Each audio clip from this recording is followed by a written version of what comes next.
Haryana BJP को नया प्रधान जल्द मिलने वाला है। काफी तेज हो गई है चर्चाएं, नेताओं के बयान भी आने लगे हैं। खुद मौजूदा बीजेपी प्रदेश अध्यक्ष का बयान आ गया है, लेकिन सवाल है कि जिम्मेदारी मिलेगी किसको।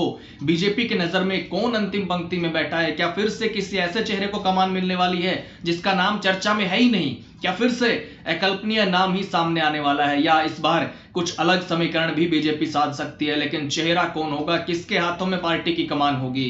दोस्तों नमस्कार, मैं आपका यार जतिन पत्रकार।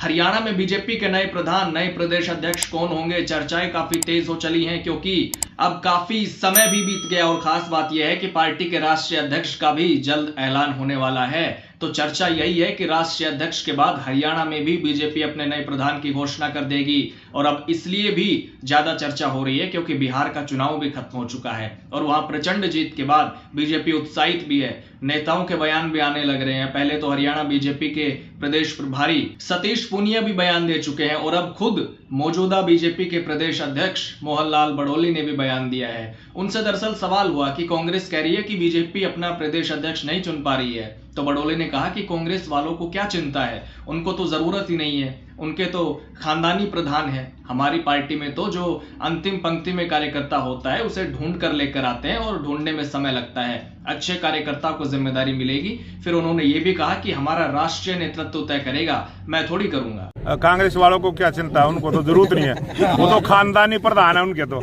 हमारी पार्टी में तो जो अंतिम पंक्ति का कार्यकर्ता होता है उनको ढूंढ के लेके आते हैं और ढूंढने में समय लगता है और अच्छे कार्यकर्ता को जिम्मेवारी मिलेगी। हमारा राष्ट्रीय नेतृत्व तय करेगा, मैं थोड़ा ही तय करूंगा। हालांकि इमरजेंसी के 50 साल जब पूरे हुए थे 25 जून को, तो उस दिन बड़ोली ने यह भी कहा था कि सब उनके लिए ही कोशिश कर रहे हैं। ऐसे कोई भी लोग नहीं है और वो सब काम मेरे को ही बनाने के लिए कर रहे हैं। वो जो कुछ भी कर रहे हैं वो मेरे को ही बनाने के लिए कर रहे हैं। यानी बड़ोली को यह भी उम्मीद है कि वो ही इस पद पर बने रह सकते हैं और उनका नाम भी चल रहा है रेस में। इसके अलावा कुछ और नाम भी है और बिहार में जीत के बाद खुद बीजेपी के प्रदेश प्रभारी सतीश पूनिया कह चुके हैं कि पार्टी का बूथ स्तर से लेके प्रदेश स्तर तक का संगठनात्मक ढांचा तैयार है और अब प्रदेश अध्यक्ष की नियुक्ति का फैसला भी जल्द लिया जा सकता है। सतीश पूनिया ने कहा था कि पार्टी नेतृत्व संभवतः बिहार चुनाव के परिणाम का इंतजार कर रहा था।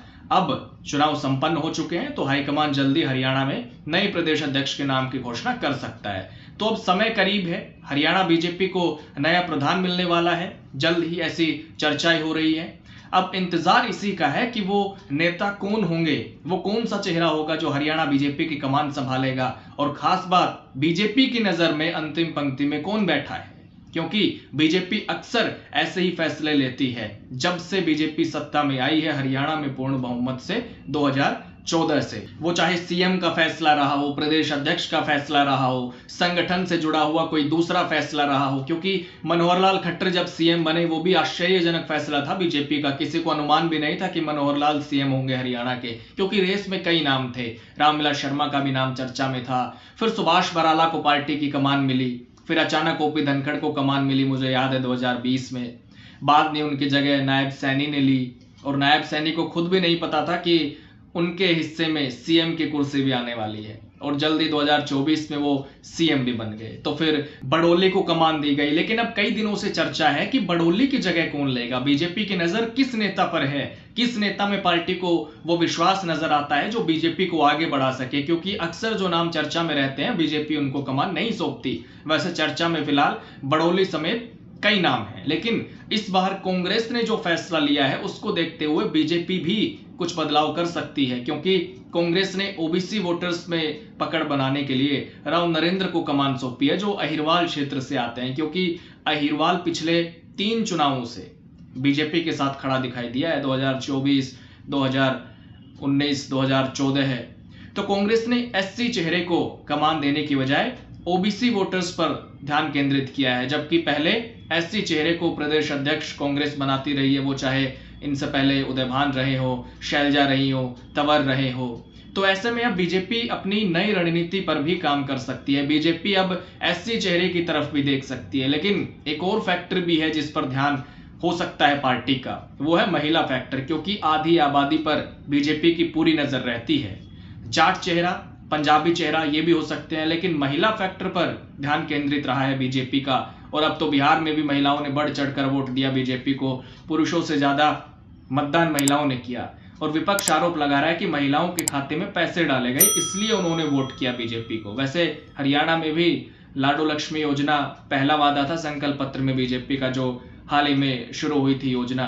तो एक महिला नेता को भी पार्टी की कमान सौंपी जा सकती है, लेकिन महिला के साथ साथ कास्ट फैक्टर पर भी फोकस रह सकता है। तो ऐसे में बीजेपी कई समीकरणों को साधते हुए कोई फैसला फिलहाल लेना चाहेगी, लेकिन इसके लिए जातिगत फैक्टर पर भी जरूर ध्यान रखा जा सकता है, क्योंकि सबको पता है कि राजनीति से जाति नहीं जाती है। तो दलित फैक्टर सबसे मजबूत देखा जा रहा है फिलहाल, क्योंकि कांग्रेस ने इस बार दलित चेहरे को कमान नहीं सौंपी। चूंकि सीएम पहले से ही ओबीसी समुदाय से हैं, मौजूदा प्रदेश अध्यक्ष ब्राह्मण हैं, राज्यसभा में 2 जाट फेस हैं, 2 राज्यसभा सांसद जाट समुदाय से हैं, किरण चौधरी भी हैं, सुभाष बराला भी है।